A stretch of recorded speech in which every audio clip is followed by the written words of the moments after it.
Hello guys and welcome to this video. Today I will share with you guys how you can connect Axon body for camera to your phone. So guys, to connect this, follow these steps and let's get started. First guys, you have this option button and the top four, and you have this button volume, and you have select button. This is the select button and volume button and program.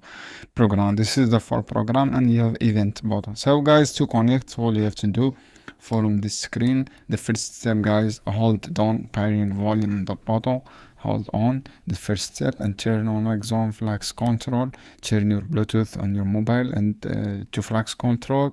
And the third step guys, pairing LED and will blink green. You will hear 3 beeps. So guys, this is the 3 steps. This is turn image, hold down pairing from here volume button and turn Axon body camera, and pairing LED will be blink green. This is how you can do guys. I hope this video helpful for you, and don't forget to give like and share this video for more content, and see you on another video soon. Any question guys down below in the comments and I will answer your question.